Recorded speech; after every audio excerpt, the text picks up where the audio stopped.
You dare defy me, a worthless wife who's out of her league. John yelled, and then he threw me into the shed.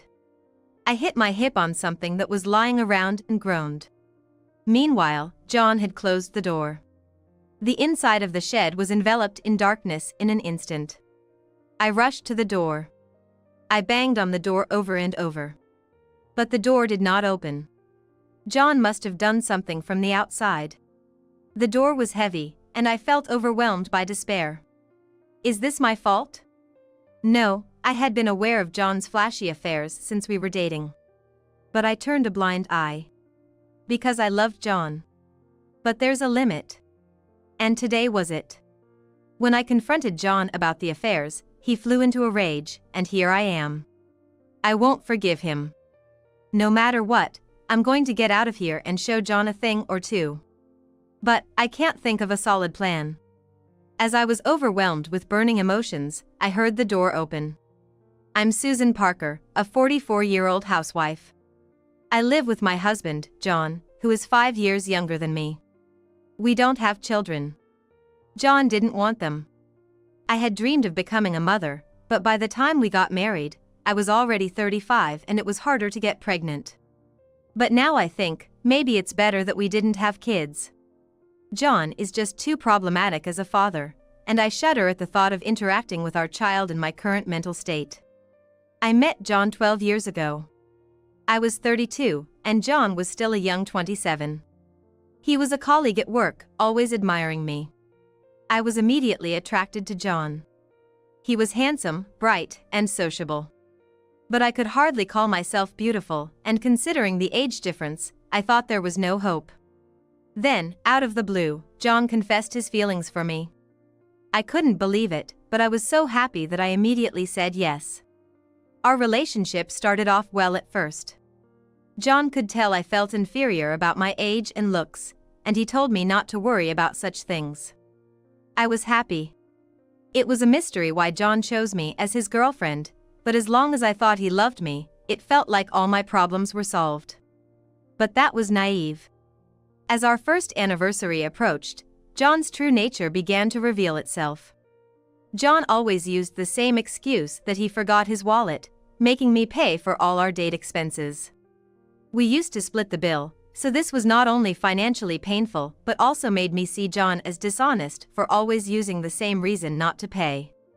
Once, I tried saying I had forgotten my wallet before John could. This was right after we met up. John immediately said, "Go get it. Your house is close, right?" "Close? I came here by train. It's impossible." He just nodded indifferently, then turned his back on me. "John, if you don't have money, we can't go on a date. Let's call it a day." With a casual wave, John disappeared into the crowd.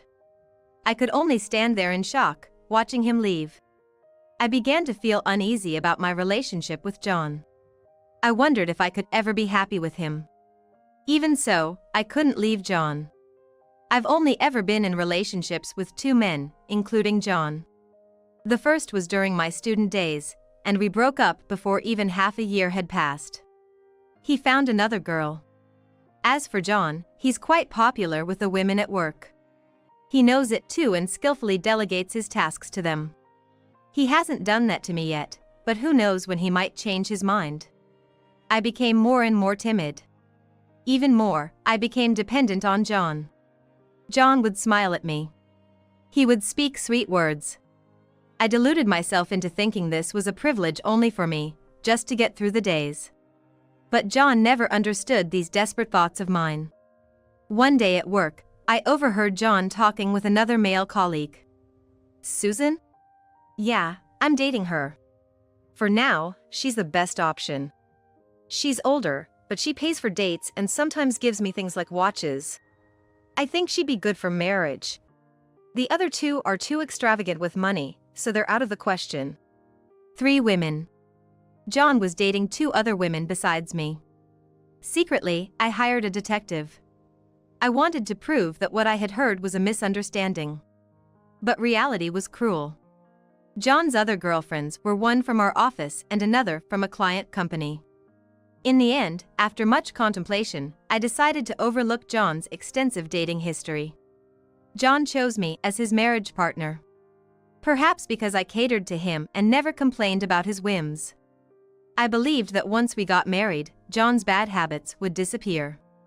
However, after the marriage, he started to be away from home even more blatantly. Upon investigation, I always found that John dated only women in their early to mid-30s. He must find it irresistibly attractive to be economically dependent on and to have women cater to his needs due to their insecurities. John had a girlfriend named Emily Turner.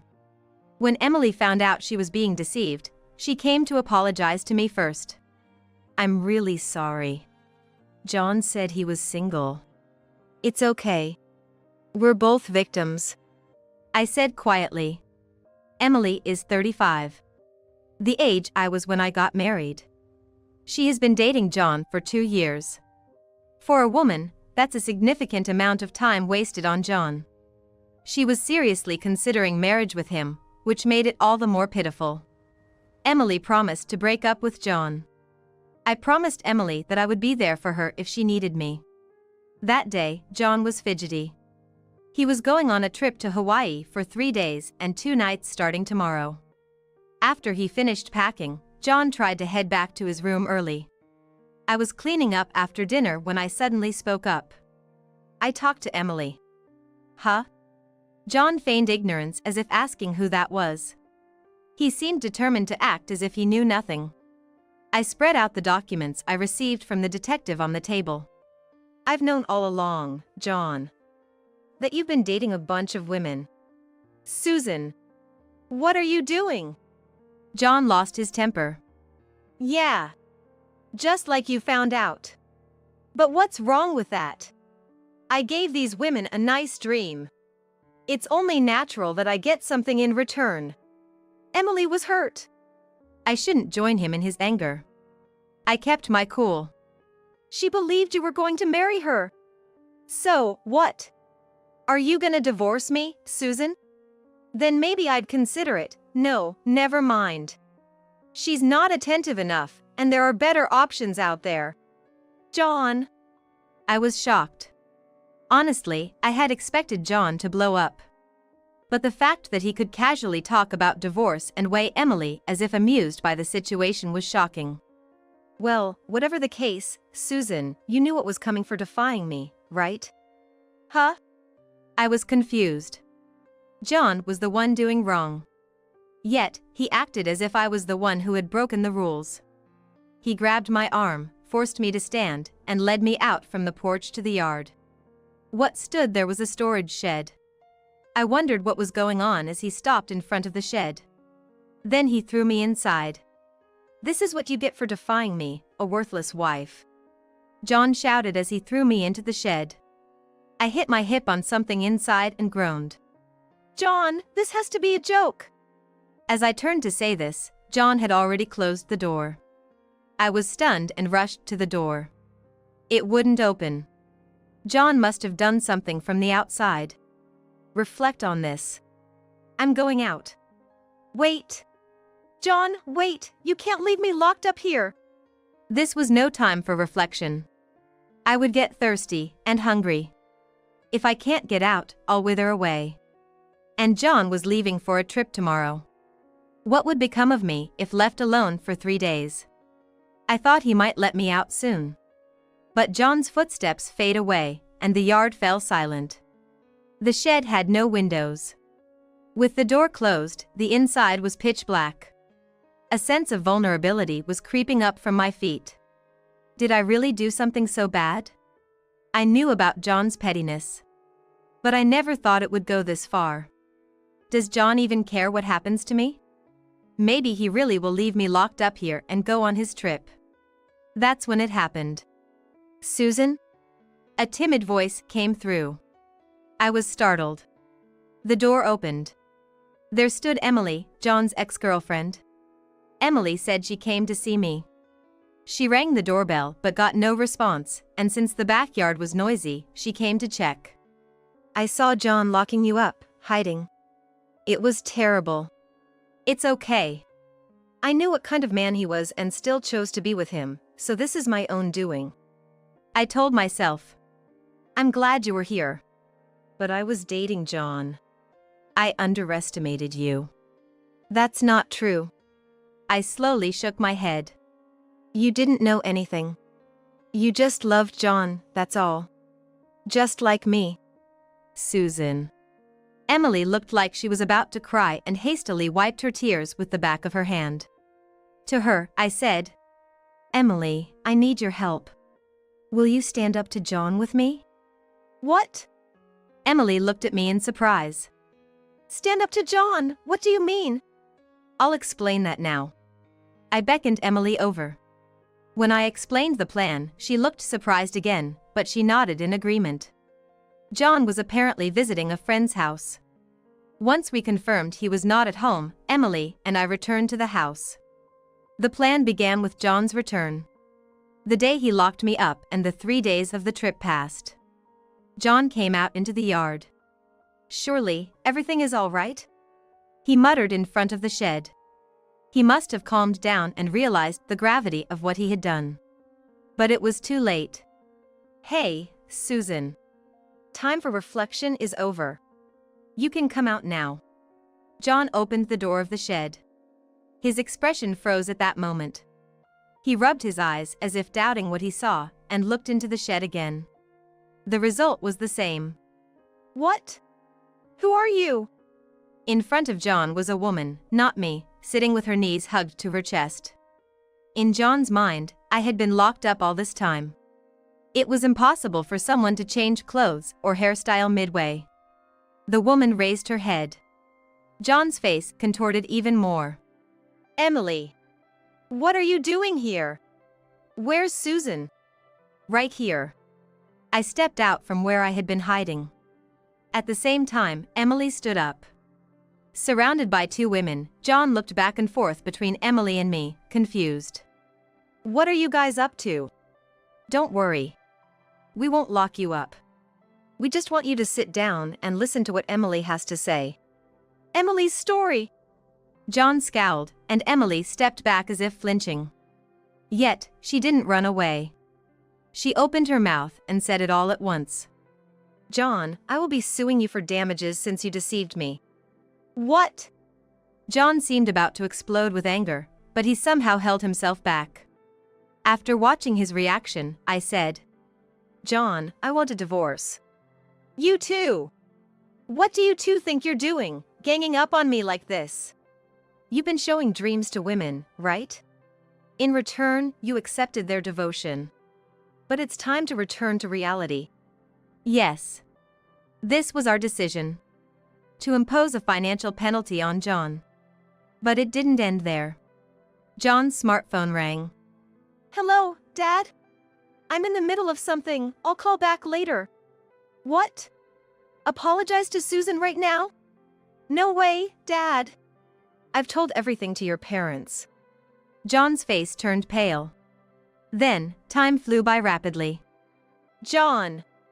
His father arrived from the family home, furiously scolding his son, John. I had sent all the documents I had received from the detective to his father. I heard everything from Susan. What kind of person are you? From today onwards, I'm cutting ties with you. No, Dad! John cried, looking at his father. But his father seemed resolute. He ordered John to pay the entire compensation to both women involved. Dad! Don't be unreasonable! John clung to his father. Please, I beg you! I'll change! So please, could you at least pay half? Stop it! It was futile. Susan, I'm so sorry. My son is a fool, but I never imagined he would go this far. He won't bother you anymore, I assure you. Please, don't worry about it. He left the next day. John was faced with a hefty alimony demand from the lawyer Emily and I hired, forcing him to pay a significant amount. John's bad reputation quickly spread among both our families. They whispered disownment, and it eventually reached his workplace. I've been fired. All right. I remained indifferent. John hung his head, repeating in a trembling voice, "I can't pay." How am I supposed to pay without a job? Cut off by relatives, I'm cornered. That's how it is, John. That's the feeling I had when you locked me up. Unable to go anywhere, do anything, cornered and left in the dark. Now, John was experiencing that despair. There was another fact John didn't know. Emily was pregnant. I was surprised. But more than that, I congratulated her. Congratulations. I know being a single mother will be tough, but I believe you can do it. Thank you. I'll do my best to be a good mother. We didn't want John's sins to be passed on to the child. We hoped the child would grow up straight and true, just like its mother. At the same time, I thought if I hadn't given up on convincing John, maybe we could have had another family member. I told Emily I wanted to meet the child once it was born and saw her off. A child, huh? I fiercely wished for a child of my own. After some thought, I decided to adopt a child once my life stabilized. Now that John was out of the picture, I continued living in our house, and there were part-time jobs available at a supermarket nearby. All right, time for me to step up. Life felt more vibrant with a purpose than before. I even made close friends at work, experiencing the joy of mutual encouragement. John had never been one to help me, so this sense of collaboration was refreshingly new.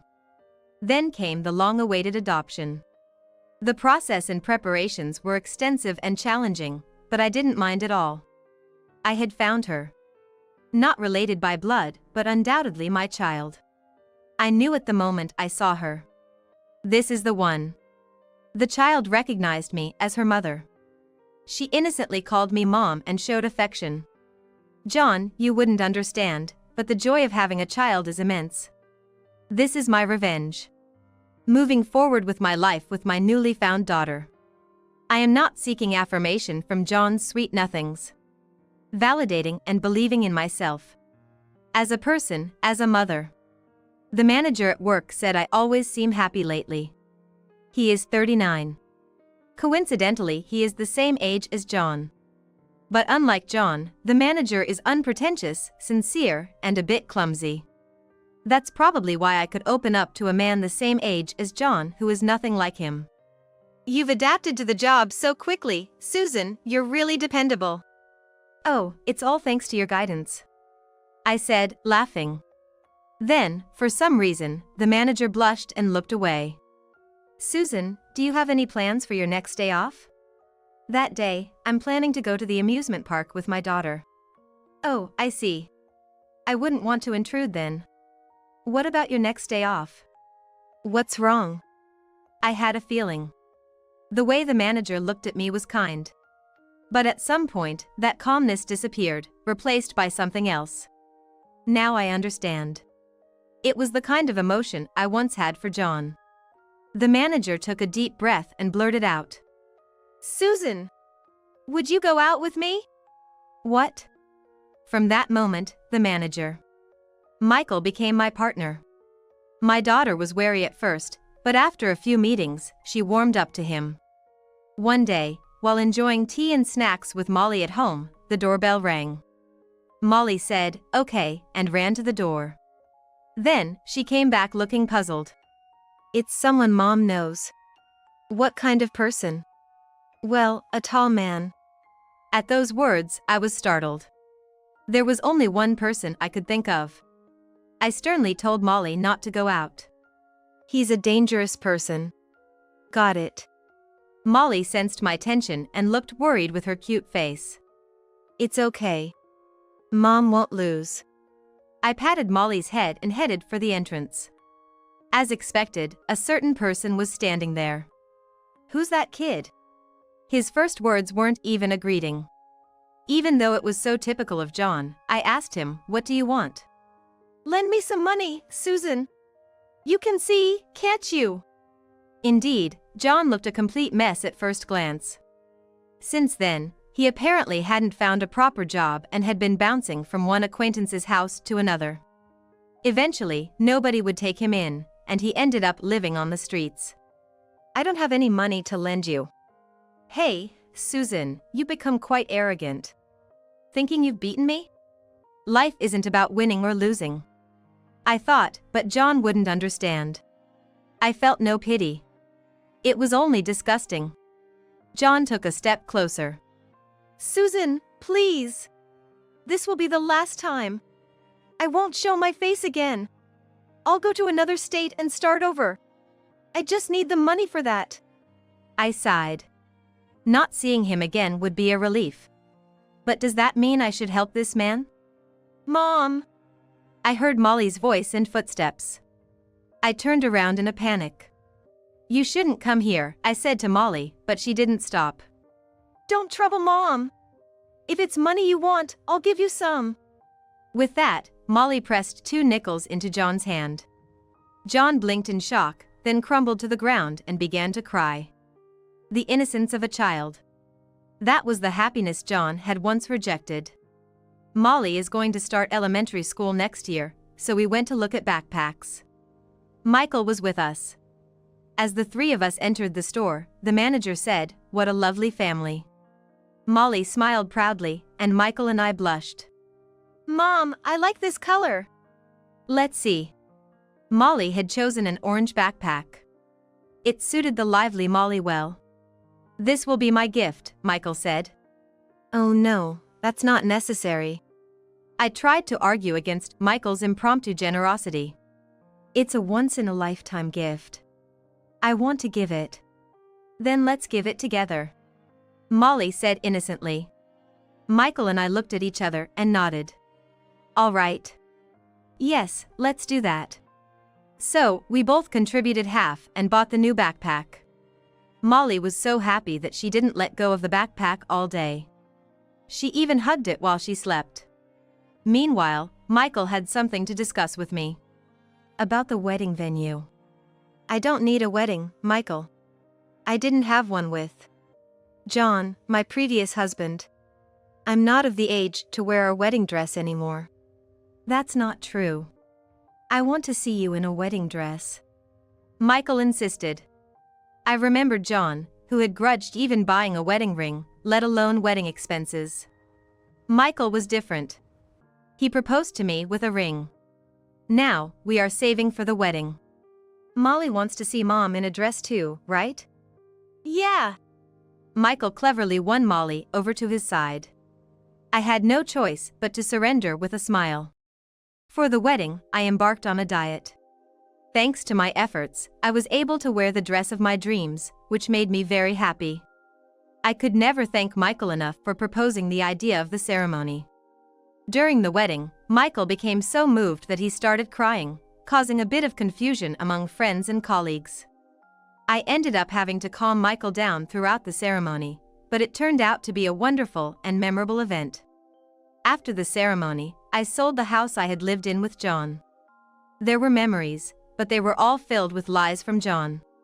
Michael's condo was small, but it felt right for our new beginning. At the center of the room, we displayed a wedding photo. Both Michael and I were smiling shyly at the camera. Molly started elementary school. Thanks to her personality, she seemed to fit in quickly with her school. When she comes home from school, she shares stories of her adventures and friends. I came in first in the race. That's amazing. Just like the daughter of me and Michael. Not just Molly, but Michael blushed too. I am deeply grateful for having met these two and becoming a family. My previous life was all about pleasing John, depending on him. It was my life, yet it felt like it was all for John. Now, I am living a life for myself. Not just for myself, but for Michael and for Molly as well. Our future is bright and shining.